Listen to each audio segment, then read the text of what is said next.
So let's resume. Our second speaker this afternoon is Loredana Polezzi. Loredana holds the Alphonse M. D'Amato Endowed Chair in Italian American and Italian Studies at Stony Brook University, New York. Till she crossed the Atlantic last year, Loredana was Professor of Translation Studies at Cardiff University in the UK. And before that, she held posts of Associate Professor and Reader in Italian Studies at the University of Warwick and Honorary Associate Professor at Monash University in Melbourne, Australia. Loredana's work concentrates on multiple forms of mobility, their history, their representation, and theorization. Her recent work focuses on diasporic Italian cultures, especially Italian American and Italian Australian cultural production, and on multilingual education in Europe and Sub-Saharan Africa. Loredana published the monograph Translating Travel, Contemporary Italian Travel Writing in English Translation with Ashgate in 2001, and edited a special issue of The Translator devoted to translation, travel, migration in 2006. Her more recent publications include 2 co-edited volumes with Liverpool University Press last year, 2020, Transnational Italian Studies and Transcultural Italy's Mobility, Memory and Translation. Loredana is currently president of the International Association for Translation and Intercultural Studies, IARTIS, and by now co-editor of the leading international journal, The Translator. Loredana's title is Translation as Trace on Memory, Narration and the Environment. Loredana. Thank you, Duncan, and let me start sharing my screen first of all. Let me see. Here we go. Right. Hopefully you see my screen, correct? Perfect. Yes. Excellent. So I am joining you indeed from Long Island. So let me acknowledge first of all that I am speaking from the stolen lands of the Sillacote people, Wapawag, also known as Stony Brook. And then let me thank Duncan and the Center for this invitation to celebrate the work of Michael Cronin. It's inspirational work from across the lines to translation and identity, or the expanding world towards a politics of microexpression, or eco-translation, and I'm sure well beyond that. Michael's writing has changed the way that we think, certainly the way that I think about translation and about much more than that. The title I chose for today, Translation as Trace and Memory, Narration and Environment, is very much a reflection of and on these connections. In linking memory, narration and the environment, I'm thinking of Michael's work on translation and mobility, of course, of his work on denizenship and its links to forms of hospitality, but also of his ability to tell stories that affect us and of the engagement with ethical and social issues, which is always at the core of everything he writes. The notion of trace is very much at the heart of what I have been working on for the recent period.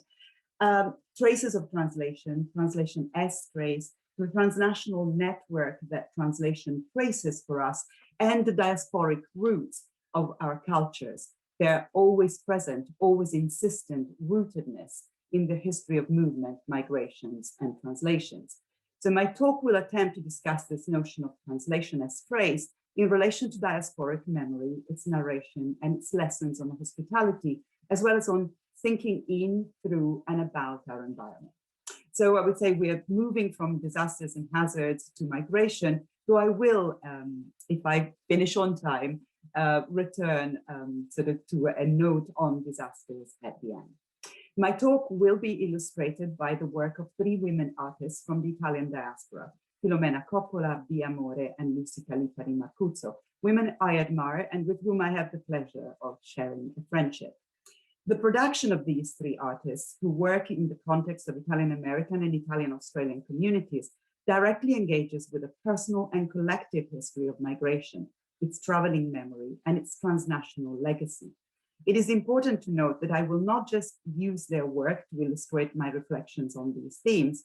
On the contrary, it is through dialogue with the artists, through research carried out in the form of conversation, that I have made some progress in my own attempts to reformulate the link between migration and translation, and to understand how and why rethinking that link also means rethinking migration's memory and its narratives.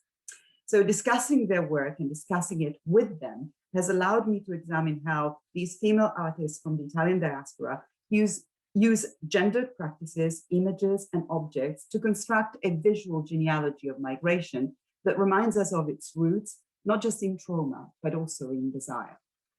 Their work embraces metaphorical as well as material forms of translation to invoke the double-edged nature of migration and of its memory, the ability to look towards the future while maintaining the threads that link us to our past. That is that double-edged nature for me.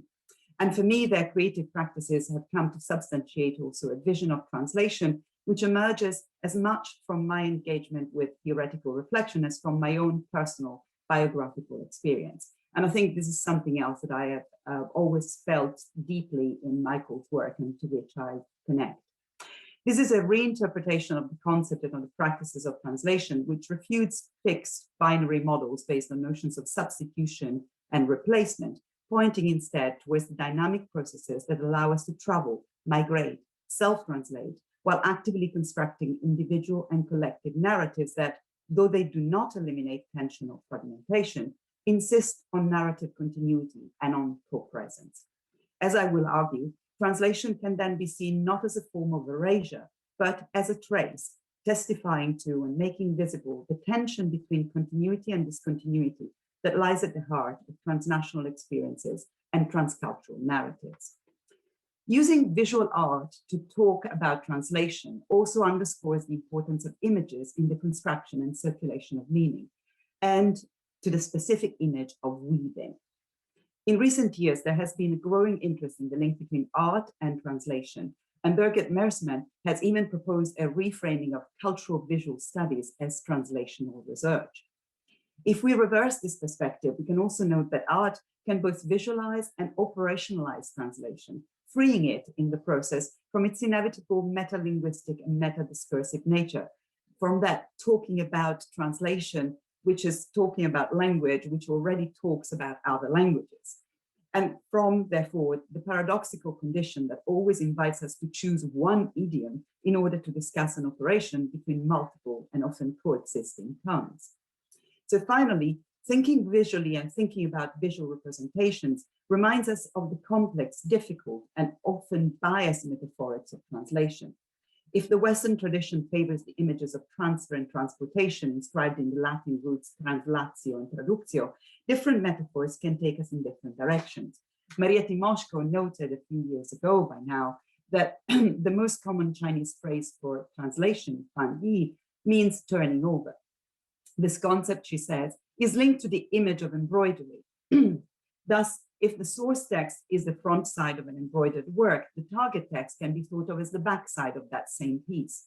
Like the reverse of an embroidery, translation in this conceptualization is not expected to be equivalent in all respects. At the same time, of course, the working side of an embroidery teaches us much about its construction. Translation in this interpretation is not just a copy or a poor reproduction. Like the working side of an embroidery, it makes visible the painstaking architecture which underpins the thick weave of communication, culture, creativity, and memory. It also reminds us of the hidden labor and the complex skills of the people who make these processes possible. There will be much in what follows about women's and men's labor, as well as about the labor of translation. But let me start from hospitality. Like translation, hospitality is a multidirectional word, a word constructed on a constant and irresolvable tension. The Latin hospes is both host and guest, local and stranger. Both meanings, as Derrida noted in commenting on the French word hot, have an affinity with hostage. In a similar vein, in his Vocabulaire des institutions indo-européennes, Émile Benveniste remarked that the word hospice sits in close proximities with hostis in Latin, which in turn is both stranger and enemy. Translation, too, is an act, a practice built on the tension between sameness and difference, between what appears as irreconcilable opposites, between the foreign and what is peculiar to us. Hence, following Antoine Bermand's Le Traité de l'étranger, the test and the trial of translation is in receiving the foreign as foreign. The traditional binary dichotomous formulation of translation, which opposes neatly self-contained source text and target text, source language and target language, source culture and target culture, by insisting on equivalence and on substitution, on the replacement of one text and one language with another, constantly reinstates the opposition between foreign and same, and demands the erasure of the first in order to produce the latter. Just like the Western tradition of hospitality relies on a clear demarcation of self and other, same and foreign, so a binary model of translation relies on the assumed self-contained nature of languages, cultures, texts. Yet that same assumption makes both translation and hospitality impossible. There can be no perfect translation, no perfect hospitality, because there is no perfect equivalence and substitution. This epistemological model has important ethical and political consequences, which impact not just the nature of translation, but that of community, society, and citizenship, and which make the question of translation and hospitality particularly poignant in relation to migration and to the condition of being a migrant. When in 2016, the then British Prime Minister Theresa May quipped that if you believe you're a citizen of the world, you're a citizen of nowhere, she was invoking similarly dichotomous and self-contained worldviews, which divide reality into local and global, center and periphery, national and foreign, admitting only one possibility of belonging, asking us to take a side and stick to it, or, if we move, to erase who we were in order to acquire a new, more fitting identity. Similar assumptions are associated with the recurrent calls for everyone in the UK or in the US to speak English, and are implicit in the strong association between language proficiency and citizenship rights, all of which rely on a normalized and normative model of the monolingual state and view multilingualism instead as an obstacle to social cohesion and integration. Language and translation, in their classic formulation based on containment and substitution, are complicit in this kind of ideology and in this kind of political discourse, which are closely connected with the nationalist and imperialist imprint of Western modernity. So what happens if we change that model? On translation, Paul Ricoeur explicitly links translation and hospitality, coupling them in the notion of linguistic hospitality. He likens the work of translation to the work of memory on the one hand, and to that of mourning on the other, as it carries within itself the need for some salvaging and some acceptance of loss. The loss we have to accept to make translation possible is that of perfection, or even the wish for perfection. We have to give up the ideal of the perfect translation, but its nostalgia for the original language, or the will for control over language by means of the universal language. Instead, we need to acknowledge our language as one among many, and also as one which already always includes the foreign. I'm thinking also of the reminder we had about Englishes in the plural at the end of the previous session. We, as well as the foreigner, always have more than one language. It is this renunciation, this mourning for the absolute translation, that produces the happiness associated with translating, says Ricoeur. Untied from the double imperatives of equivalence and inadequacy, from the impossible task of perfect and definitive substitution, the translator finds happiness in the recognition of the impassable status of the dialogicality of the act of translating as the reasonable horizon of the desire to translate. This is linguistic hospitality then, where the pleasure of dwelling in the other's language is balanced by the pleasure of receiving the foreign word at home in one's own welcoming house. That's Ricoeur again. Together with the pleasure and desire associated with translating as the hospitable welcoming of difference, this dialogical and imperfect notion of translation also ushers in ethics.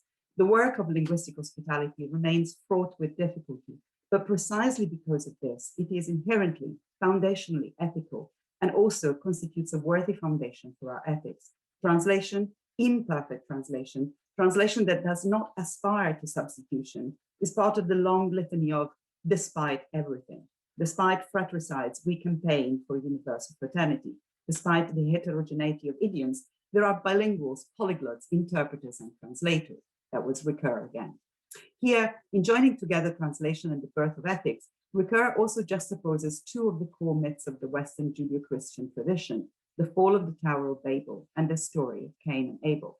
It is the fratricide, the murder of Abel, which makes fraternity itself an ethical project and not a simple fact of nature, he says. Similarly, in a post-Babel world, defined by the translator's task, the scattering of the confounding of languages, far from being an evil to be repaired, sits at the heart of the exercise of language.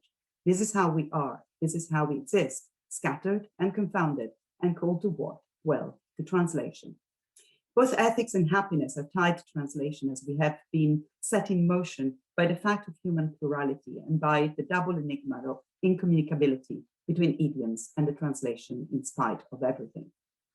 Without that test, we would risk shutting ourselves away in the sourness of a monologue, and also losing all sense of the strangeness of our own language. It is through translation, and not in spite of it, that we come to appreciate the textures which weave the discourse into longer and shorter sequences, starting from narratives and the discovery that we can always tell a story in another way.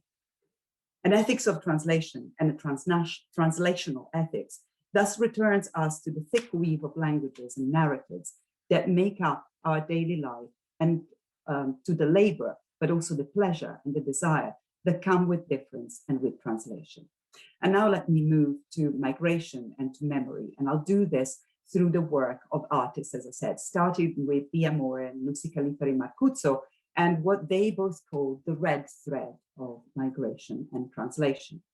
In 2001, one of the most iconic spaces of the history of migration, the Ellis Island Museum, became the location for Pia More's exhibition, Lifeline, Filo della Vita.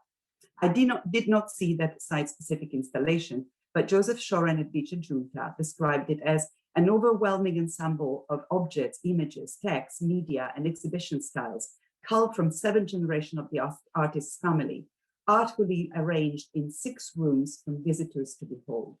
A delicate red thread runs through the exhibition, making its way across time and space, connecting visitors to the past and propelling them into the future. The exhibit, which further traveled in the United States and in Italy, was documented in a volume, an Italian-American odyssey, Lifeline, Filo della Vita, which is fully bilingual and tells a story that is at once collective and personal. Pia herself calls this work a visual memoir, which sets the destinies of 2 families from Italy's Mezzogiorno in the historical context of emigration from Italy and assimilation in America in the 100 years of the 20th century. In the exhibition and in the book, each individual visual story is set against the fabric of the general history of immigration, since one family exists not as a solitary entity, but within the sociological context of its times. The interwoven story of the De Llorios and the D'Amores, her own sort of 2 family lines, is narrated by B, a 3rd-generation Italian-American, through unfolding family triptychs and life-size ancestor scrolls, both made from inherited photographs and from words which maintain their idiosyncratic spelling or grammatical features. Other narratives take the form of columns of history made of quotes and images from Italian migrants and inspired by the graffiti left by immigrants on the walls of the Ellis Island building. The result is a story that spans 2 countries told in a non-traditional way across the boundaries of class, gender, race, and identity. Gradually, as if in a series of concentric circles, in the installation, the immigrant experience is extended to become a metaphor for the journey of the whole human race. While B took the image of the red thread from the Neapolitan writer Luciano de Crescenzo, the idea of art and its narrative as the red thread of memory, the lifeline, the death line, stretching back to the past and into the future, is inscribed deeply into all of her work and into our conversations. I met B in Toronto in 2014 at a conference where I was trying to articulate my efforts to reformulate translation through the image of weaving, or as the translational fabric of our daily lives. The dialogue that started there has continued through a conversazione a distanza, punctuated by email exchanges, occasional phone calls, and a few more meetings. Our conversations often return to cloth, as in B's great-grandmother Giovannina's beautiful linen, with a bright red initial stitched in the corner, part of a trousseau of belongings that has followed the roots of female family genealogy. Our exchanges always also linger on migration, its threads, its often invisible roots, its labor, which are a constant through B's work and through time. One of the most striking pieces in Lifeline Filo della Vita is Great-Grandmother's Ocean. In this installation, the dowry bedspread brought to the US from Lapio in Campania by the artist's great-grandmother as she crossed the Atlantic in 1901, is laid over frosted blue-green plexiglass, which symbolizes the ocean of immigration. On the spread, antique irons and pickaxes float like boats, traversing the vast space, stretching from Giovannina's Irpinian Hill to Hilltown to L'America. The installation evokes the labor of both men and women.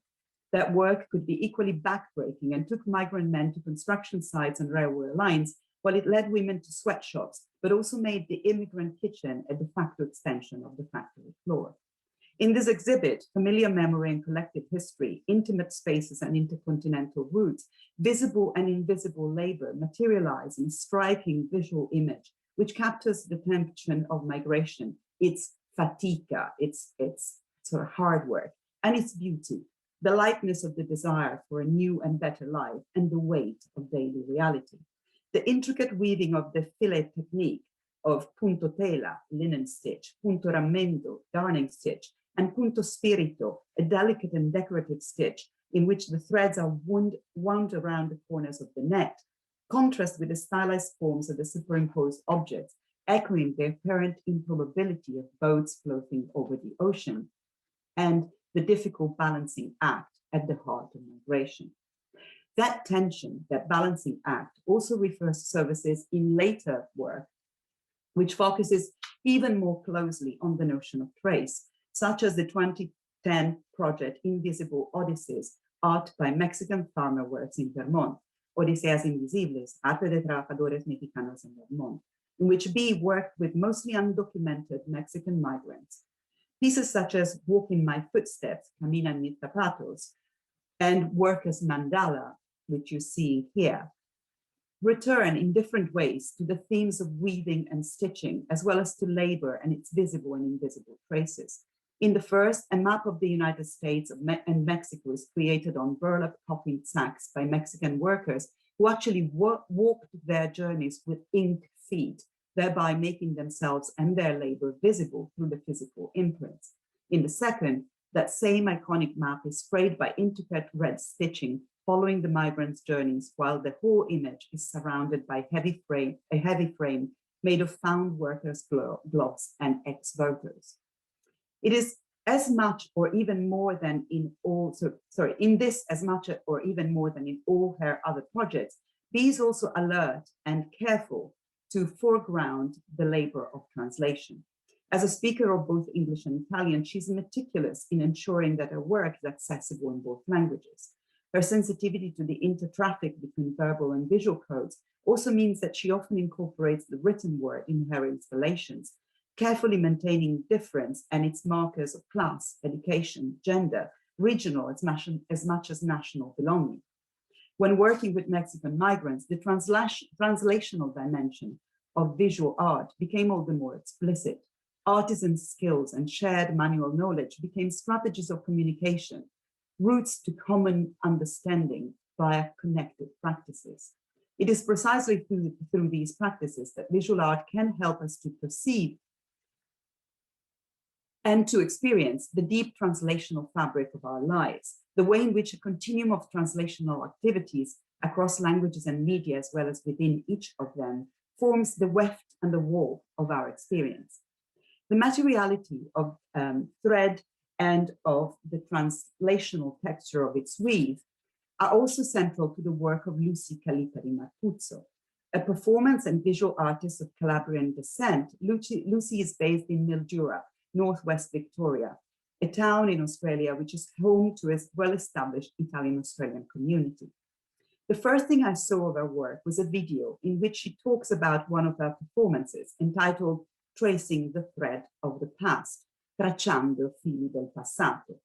There is an immediately striking similarity between that title and Biamore's work, And while that similarity is at least partly linked to the importance of craft and of sewing, weaving, or embroidery in gendered tradition of popular art, the commonalities between Bee's and Lucy's work run much deeper. Both use familiar and familial, as well as noble materials, the latter including paint on canvas for Lucy and marble for Bee. Both firmly highlight the importance of labor, especially of the often invisible labor of migrant women, and both are interested in the materiality of culture, using the language of cloth and thread to visualize the work of memory. Both also follow personal itineraries which trace networks of knowledge and affect, mixing personal and intergenerational memory to speak not just of their own experiences of migration, in fact, neither of them did migrate, but rather to stitch together individual and collective memory. Both, additionally, connect to and make visible their own genealogies. In Bee's case, family history is usually displayed through objects and text, but it can also be visualized more directly, as in a memorable photo that depicts her standing by one of her own works, which incorporates a photographic portrait of her grandmother, Concertina, evidencing their striking family resemblance. In Lucy's work, genealogy is foregrounded through conspicuous performances of gender, as she transforms herself before every event through the use of inherited articles of clothing and traditional hairstyles.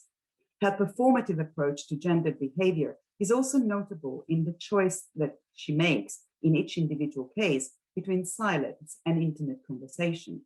That choice allows her to distance herself or to invite participation from her audience, as she often does during multi-generational embroidery workshops and collective crochet sessions, where members of the public, mostly though unintentionally women, are invited to sit, pick up a piece of cloth, and join in both craft and dialogue. In Lucy's work, the interweaving of visual and verbal language, of art and translation, and their centrality in tracing the narrative memory of migration through transnational spaces is, if anything, even more visible and audible than in Bee's. The video, which served as my introduction to her performance art, starts with the sentence, "With every stitch, I am retracing threads of the past. I'm re-exploring, retracing the threads that my family created when they emigrated to Australia in the 1950s.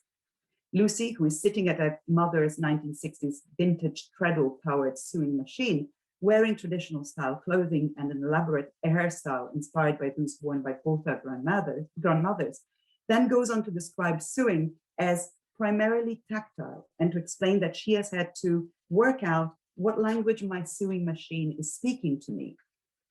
I've translated, in a way, how its stitches and loose threads have been a form of language." In her work, Lucy makes repeated use of and constantly returns to variations on the theme of threads and traces and to their links to visual and verbal language. These are evident in a series of embroidered pieces which incorporate traditional proverbs from Calabrian dialect and translate them into visual images, or in the stitched reproduction of postcards sent by women across the ocean, which bears the title of Traces to All Women. Painters such as Traces of Settlement, Migratory Objects, capture everyday items transported across the world by members of our family. The intergenerational memory of migration is not only inscribed in objects, however, but is also assumed and presented as a constitutive part of our self-identification processes. This is evident in Lucy's performances, as well as in a number of self-portraits, such as the series of 2 artworks entitled Tracing the Thread of Memory and Tracing the Thread of Memory 2. Both display Lucy in her performance dress, the first through the medium of painting, and that's the one you're seeing, and the second in a combination of embroidery and drawing, which plays with permanence and impermanence by using a mix of thread, human hair, graphite, and domestic pigments such as coffee or pomegranate juice. Crucially, in Lucy's retracings and in her performances of multi-generational memory of migration, there is a space not only for loss, but also for desire. The trauma of migration is there, but so is the resilience of affects and material practice, the pleasure of making, sharing, and enjoying, and the aspiration to a better future, in reminding us that what she is doing is creating items that the women in her family could only dream of, but could not afford to buy. Lucy is highlighting how migration and its processes of translation look as much towards the future as towards the past. This narrative continuity, which does not deny pain and fragmentation, but refuses to let them descend into schizophrenia, offers a viable model for a different type of translation and of migration. A model which is based not on substitution, but on co-presence, and which does not ask us to delete what and who we were, nor to erase our links to our own past and to the past of those who came before us. Rather, this model invites us to follow the traces of change along thickly woven maps marked by multiple translations. And this takes me to the work of another artist, Filomena Coppola, and that will lead to my conclusion. The work of Filomena Coppola also makes frequent use of thread and fabric, either in their material form or as decorative motifs and often out-of-scale details. A recent production includes a contribution to the collaborative project COVID-19 Quilt, which is constituted by a triptych. It's constituted by a triptych of embroidered images of the earth, representing continuity in the face of the unexpected. Of the first one, she said, shadowed by the spiral is the earth, our hemisphere, as seen from space, graduating tonally from blood red to indigo, the colors of a bruise, a marker acknowledging the grief, restrictions, and isolation that we are enduring. The two images of this piece, its front and its back, or working side, are strongly remindful of the Chinese expression for translation, Fangyi, which I discuss in my opening section. The similarity sparked a conversation between Filomena and me on her own response to that metaphor. For her, the attractiveness of embroidery comes from its own decorative, but also its functional nature, and from its connection with time, through the use of changes to and deterioration which occurred during its lifetime. She connects to embroidery. It is precisely this sensitivity to use, change, and deterioration which I want to concentrate on here to unpick further the notion of trace, its connection with translation, and its implication for migration, and for an ethics of hospitality which also embraces our environment. I will do this with the help of Filomena's own words and through our shared analysis of another of her works, the installation Wallflower, Mirror, Rorem, which was exhibited in the Rio Vista cellar basement Mildura Art Center in 2011. The installation occupied an entire room in an old colonial house and consisted of two elements: a wall-mounted pastel and paper drawing combining the image of a native orchid with the luxuriant motif from a William Morris wallpaper, and an intricate rug made of layers of Mildura dirt and Murray River sand, also reproducing the wallpaper motif, which covered the entire floor of the room. The choice of materials and the layering underscored the ecological theme of the installation, as did the choice of depicting the blown-up image of a native Australian flower. At the same time, the contrast between the indigenous plant and the iconic Morris wallpaper pattern with its imperial associations, together with the fact that the installation was located within a colonial building, added a historical and cultural dimension to the work. Once we consider use, change, and deterioration, the reading of the work becomes even more complex, throwing into relief the ecological as well as the ethical dimension attached to notions of trace and of translation as trace. In order to see the drawing hanging at the far end of the room, visitor had to enter it, cross its floor, and in doing so, both leave their trace on the carpet that covered it and destroy its delicate image. Though the material which made up the floor covering, river sand and dirt, was not precious, many hesitated before stepping into the room. Eventually, however, the tracing began, and the floor pattern was replaced by a multitude of footprints until only at the edges of the floor a few traces of the initial pattern remained visible. Significantly, Filomena noted that the installation was the beginning of major changes in the way I made work and my awareness of how the viewer interacts with it, and also of a really personal exploration into cultural loss. In its interaction with and interrogation of its audience, The installation materializes in front of your eyes, in front of our eyes, or for the visitors under their feet. The fact that no act, not even the act of viewing, is neutral or innocuous. Our presence leaves traces, and those traces alter their environment in ways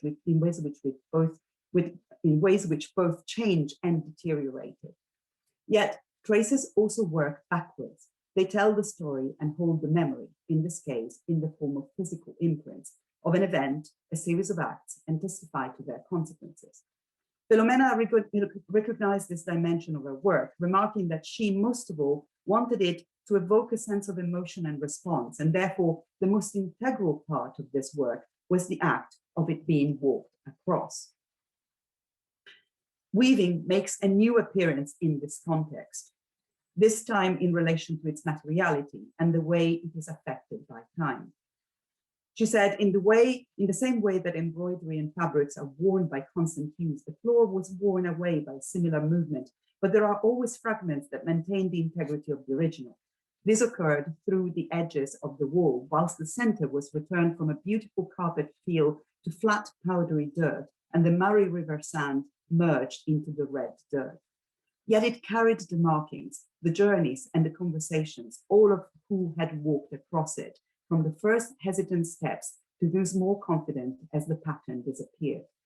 Culturally, for me, it was also physical mapping of how we change, accept, and retain our own cultural histories. As much as I have documented what was left behind, I feel that everyone who walked across that floor carried something away with them. I feel we all carry these traces of conversation and actions, which living makes us part of, and it is how we carry this that defines us. We can thus read Wallflower, Mirror, Cronin in relation to the rethinking of translation I have been outlining throughout my argument. Like Filomena's work, translation does involve forms of loss, but also demands response, engagement, however difficult or ambivalent this might be. As in the experience of the viewers of our work, who must have had that sense while they walked over the pattern on the floor to reach the flower on the wall, and by doing so, partly destroyed that pattern, but also left their trace on it.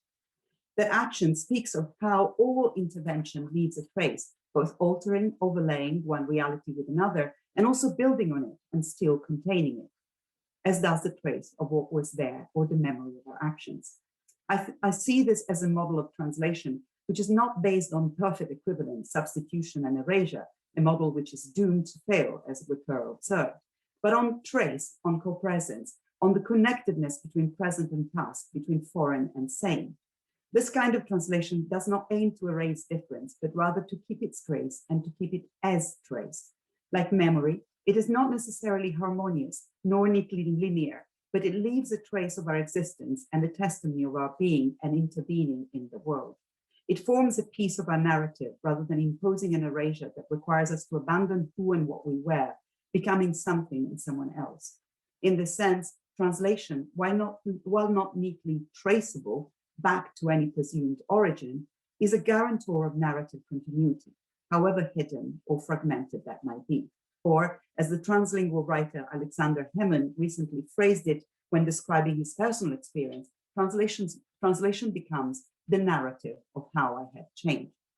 Translation is a trace of what was there before, of what I was before, and it also is engraved, woven through with traces of our individual and collective past, of our histories and of our stories, of our memories and of the tales that we tell about who we were and how we came to be who we are. This has important consequences for the social and historical function of translation, and I will conclude in the next couple of minutes. Aleida Assmann has noted that while in its narrow sense, the problem of translation is the preservation of meaning, in a wider sense, the potential of translation is the generation of meaning. It is precisely in these constant shifts of transferal and displacement that meaning is generated. The forms of translation I have been discussing and their agents are engaged in practices which encompass fluid processes of linguistic mobility, including multiple acts of self-translation with repeated movements between two or more languages, and translanguaging, where speakers access what are described as different languages, treating them like an integrated repertoire. This complex map of practices foregrounds how translation is much more than a dichotomous system opposing source text and target text, source language and target language, source culture and target culture. Instead, as Michael Cronin has taught us, we can imagine translation as a complex network of multilingual and multimodal practices, which are constitutive of our experience of the world and which are continuously contributing both to the dissemination and the creation of meaning, information, and culture. In this broad sense, translation, while remaining strongly rooted in textual and linguistic systems, is best understood as a continuum of practices which allow us to move between these systems while also ensuring their fluidity, porousness, dynamism. That continuum is also reflected in a number of further dimensions of translation. For one thing, focusing on a continuum of practices stresses that translation is a process which does not stop once a target text has been completed. Rather than being a static bridge between two shores, translation acts like a ping-pong ball, which is capable of bouncing off in different directions, producing often unexpected effects within the target culture and at times even bouncing back towards the source culture. Thinking about translation as a complex network of productive practices also allows us to reassess its relationship with difference and ultimately its ethical implications. Once we get rid of its dichotomous model and liberate it from the rigid finality of a linear source text, of a linear source text target text binary, translation no longer has to be seen as a process based on erasure and inevitably imperfect substitution. Rather, it becomes a form of co-presence, a guarantor of narrative continuity. By following the meandering, fragmented, and frequently also traumatic roots of translation, we can trace how newness and difference enter our world, how they are manipulated, assimilated, appropriated, contexted, shared, and in turn renewed. Translation, in the sense of a continuum of local and embodied practices, enters our space and makes us see its porosity, its receptivity, its diversity. In this sense, translation also opens up the space of the nation, exposing its porousness to a transnational dimension of dialogue and transformation, which could not exist without translation, and which, thanks to translation, is located as much inside as outside any borders, is always already here, wherever we situate ourselves. On a personal level, what I have learned from studying translation and migration, and what I have learned from my privileged migrations and self-translations, is that translation, one which we embrace it in all its imperfection, is not about erasing one text, one narrative, one voice, one life, one history, to replace it with another. The practice of translation is rooted in change, imperfection, and its engagement. It's not with relics and their conservation, but with dynamic ecologies and their preservation. As Michael Cronin aptly noted, the constant regeneration of materials, peoples, life forms, ideas, and endless translation that generates multiple forms of language, texture, and cultural practice is the ultimate form of resistance to the extractivist lockdown of toxic uniformity. These consequences have much to do with the most fundamental questions of our times. How do we negotiate difference and diversity without reifying them, fetishizing them, vilifying them, or erasing them? I want to finish with these three quotations. Moments of crisis are moments of both stasis and transformation. Antonio Gramsci says so in one of his most famous thoughts, which is part of a reflection entitled Passato e Presente, past and present, but which is in large part devoted to the future and to the question of young people, the question posed by the next generation. Crisis, he says, consists precisely of the fact that the old is dying and the new cannot be born. In this interregnum, the most extreme morbid phenomena can take place. Crisis does not necessarily lead to the restoration of the old, yet that outcome cannot be ruled out either. Whatever the result, it will not be purely through the sheer exercise of power that crisis will be resolved. The risk today, as in any time of true crisis, is that we will not be able to imagine a different future, or simply a future, any future. Our worst failures, Gramsci said, are failures of our imagination. Yet imagination may not be enough. In a volume on Le Passions Tristes, which was translated in Italian, I read it in Italian as L'Epoca delle Passioni Tristi, Miguel Benassayag and Gerard Schmidt like Gramsci, write about crisis and the imposition of force and power, and the relationship between old and new generations. They refute and refuse any education system which invokes the menace of disaster, which invariably tends to turn into the promise of disaster. And they point towards a different keyword, a different affect and motor, desire. Adults, they say, and this is my translation, express themselves in the language of menace and of prevention, prediction, because they think that ours is not an age-attuned desire, and that we must first and foremost think about survival. Yet this is a fatal trap, because only a world made of desire, thought, and creativity can develop connections and shape life which will produce anything other than disaster.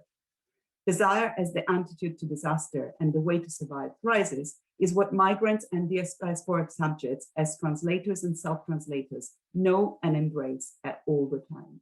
So the last word here will go to a woman, a writer, a poet, a woman of the Somali diaspora, an Italian, a Brahmi, a citizen of Birmingham in the UK, a constant, indefatigable translator and self-translator, and another woman with whom I share a friendship, Shirin Ramzanali Patel.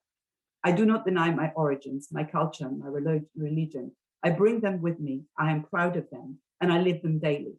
I am the result of many life experiences, many encounters, which have enriched my identity. I have changed so much in my life that I am still able to reshape my way of thinking, if necessary. I feel good in my skin. That's who I am.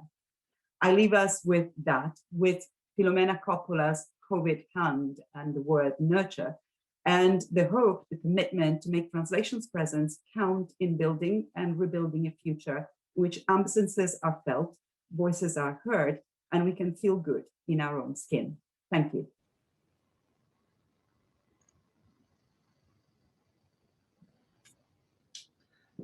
Thank you, Loredana. What a wonderfully rich presentation. Can I invite our audience to place your questions in the Q&A?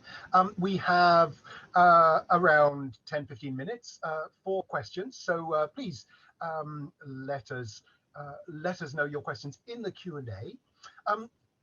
Loredana, I love the richness of your research and its concern for the material and the physical and the way in which you are yourself in your narrative weaving then these different stories and the different multimedia forms of expression. I suppose I feel rather narrower in my own concerns and in my base at the British Centre for Literary Translation, and I find myself returning to text and to books and thinking, but I'm really inspired by your kind of guiding concepts of trace and co-presence in your talk.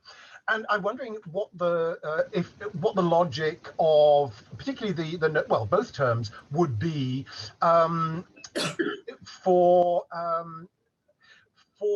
publishers, for one thing, and for the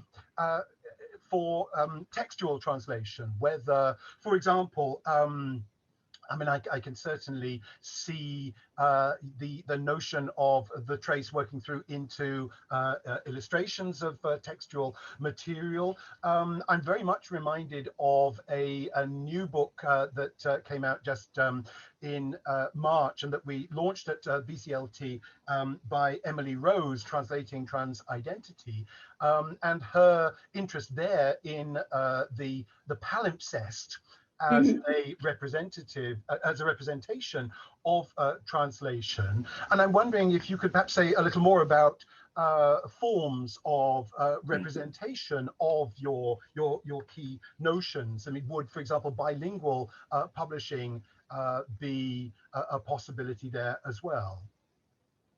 Yes, it's interesting. While you was beginning to ask me about the textual, you know, what could be indeed the textual translation, the visual textual representation of this, I was thinking of palimpsest, and I was thinking of obviously two, well, one perhaps more obvious, one perhaps less, I don't know, but I was thinking of the notion of thick translation, of course, you know, and the way in which thick translation in the way that it was conceptualized by Appiah and others visualizes these processes and visualizes that inscription that is always present in the text. I was also thinking of Chantal Wright's work, of course, precisely on notions of palimpsest and the way also that both Chantal and Michel Bolduc, looking back at rhetorical traditions from the Middle Ages and onwards, have rethought this idea of a process of translation that makes itself visible precisely in the palimpsestal nature of the text. For me, it's this inherent paradox, and it's something that I have felt very much biographically inscribed in my own experience of moving between languages and places, but also it's something that working with both writers and now more recently visual artists who are enmeshed in histories of migration, which are their own, but they're also collective and they're also intergenerational, how that sense of translation cannot be a request for me to forget who I was or to forget where my history comes from. And at the same time, it's also not some way of papering over the cracks and thinking harmonically and harmoniously about a sense of origins and authenticity that then drops into nostalgia. And you find that in written textual testimony of these experiences, especially by translingual writers. I was mentioning Alexandra Hammond there, who's from ex-Yugoslavia, currently working in the US, and who was really putting it in such beautiful terms. You know, it's translation is the history of how I've changed. But think also of a recent, for instance, there's a current recent project, which is a big Mellon Sawyer Foundation grant in the Midwest here in the US, which was looking at multilingual heritage in the Midwest. And part of that was work on the Filipino archive, which is held in these places. And I was talking to the colleague who's in charge of that, Marlon, and he was saying, without translation, the descendants of that community have no access to their own archive. So again, translation is not substitution. Translation is that link, but it's a link that allows us also that mobility through time and that sense of a connection. I'm not making this in any way utopian or particularly, sort of panacea. The fractures remain, the trauma of migration remains, the question of how to negotiate diversity remains. But again, the sense that we're part of an ecological system in which, by the way, that sense of hospitality and of presence and of the impact of our traces as well has to go beyond the human and also has to go towards a broader understanding of our environment, which is what I absolutely take from Michael's work, that necessity to open in that way. That perhaps is what I find easier to visualize through the work of artists such as Filomena or others. In Filomena in particular, with this direct engagement with the way in which everything in her environment is historical, is culturally inscribed, but is also part of something that we need to take care of as an ecosystem. There is this sense that all of this is inscribed through with translation. So that helped me to think it through, as I was saying, and try to understand it. But yes, palimpsest, that kind of visual, almost tactile. I know it's writing, but there is still, I'm one of these people who still likes to have I say, I like books because I want to feel the weight on my wrists, okay? And it's that sense of almost a physical inscription that you can see that I think remains important. So I don't think the written text is excluded from this at all. Yeah. Thank you, Loredana. That leads us actually quite nicely onto a question that's come through from an anonymous attendee who simply asks, I'm curious how the digital age affects visual translation. So just as you were speaking about holding a book, yes. A question about the digital. Yeah. That is, again, it's fascinating. In certain ways, it facilitates it, and in certain ways, it makes it more difficult, as with all things. So, for instance, it is possible for me digitally at present to display these fantastic works by artists and friends, and it is possible for us to share visual material much more readily than we did before. And artists are working increasingly also with these tools. But it is also the case that there is this sense of the materiality of things that a lot of these artists want to maintain. And so whether it's through performance, and as I was saying, Lucy does mostly performative art. And so her performances are live, they actually engage the audience. She literally transforms herself visibly in front of audiences. So there are opportunities there, but there is also the need to maintain the connection to material practices. At the same time, I think there are so many senses in which new communities and also forms of craft are being formed digitally. But the question is reclaiming that craft. I suppose it's what Federico was saying also at the end is, and what others were asking, how do we reclaim that dimension from the kind of behemoth sort of image of AI and the more controlling elements, the more homogenizing tendencies that we find there. So it's that tension. Again, Michael has written very eloquently about this, that tension between the local and the global, which is also inscribed in the digital. It doesn't go away. Any technology, whether it's print, whether it's art, whether it's digital, will require us negotiating these tensions. So operationalizing translation, yeah. I'm sorry, I'm reading this. I'm reading this. That one out for our audience. So Nicholas Temple has put a question in the chat. I'm interested in your idea of the visual arts operationalizing translation. This touches on one of the deeper analogous relationships between word, spoken, and inscribed, and vision representation. To take an early modern example, Leon Battista Alberti in the 15th century wrote the first grammatica of a vernacular language, Tuscan, and identified interrelationships between the rhetoric and grammar in the language and in pictorial space, evidenced in his treatise De la Pittura, which marked the codification of perspective and our capacity to visually translate historia into the visual realm. This is a clear example of translation in the humanist tradition. Yeah, and there is also, of course, the other side of that, which is ut pictura poiesis. So again, the way in which the poetics, the verbal art and visual art are seen as somehow connected to each other. There's a whole, obviously, there's a whole philosophical tradition here, mostly a Western philosophical tradition, but one that can be taken also elsewhere that we would have to delve into. And there's also the question of, at the bottom of all this, there is the question, of course, of the representation of reality. And so, the representational nature of art in particular, and what is it that is represented.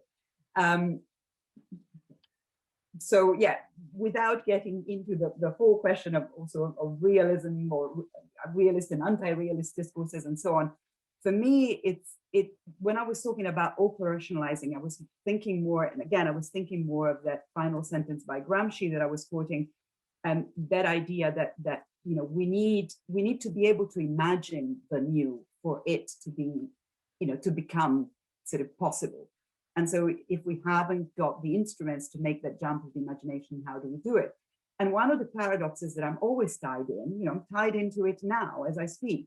I am a speaker of English. It is not my first language, it is my working language. I talk of translation all of the time. I talk about multilingualism all of the time. And I end up doing it in a monologic fashion most of the time, maybe dropping in the odd word in Spanish or in Italian or in French, whatever languages I am capable of speaking. but I somehow get trapped into that meta cognitive level where we talk always, it's the problem of language. We talk about language through language. And so we talk about translation, the movement between languages, mostly in a monological fashion. By jumping into the visuals, sometimes you can also have that sense of freedom from that constraint. And that's a different, though related way in which I think of the pictorial, of the visual as a way that can operationalize translation, freeing me from that constant tangle that of the meta language of translation that always ties me to one tongue as I want to speak in multiple tongues. Perhaps just a final question before our break that's coming from Dougal McGill. Does art help translate across cultural gaps, such as differing perceptions of space and place, as Yifu Tuan discussed in Topophilia? Interesting, yes.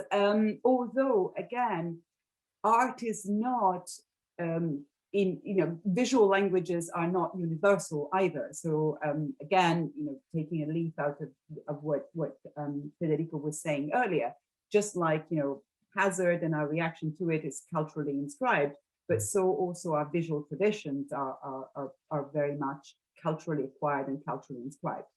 One of the reasons why I'm particularly interested in visual art by diasporic artists is because most of them, the ones that I'm interested in certainly, are consciously trying to negotiate, again, those different traditions in which they find themselves enmeshed.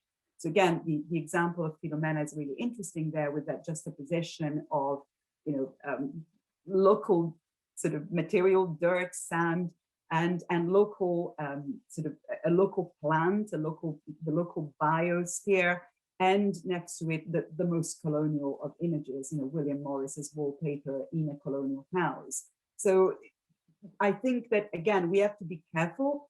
Yes, the visual can help us also because it speaks to us in a different way, but it helps us because it jolts us out of language, or verbal language. That's what I'm trying to say. It can jolt us out. It can sort of make us sort of shift our perspective. But I am in no way implying that there's a kind of universal visual language, and that would be clearly not the case. Thank you, Loredana. There are one or two further questions that have come through in the Q&A, but I think we need to draw to a close at this point. Can I say, as a general point to anybody who has a question that they are not able to put during one of our sessions, or perhaps your question is not able to be answered during the session, there will be an opportunity at the end of our conference tomorrow. There is a round table, and that's another opportunity for you to put questions at the end of the event. But for now, though, can I thank Loredana for a wonderfully rich presentation,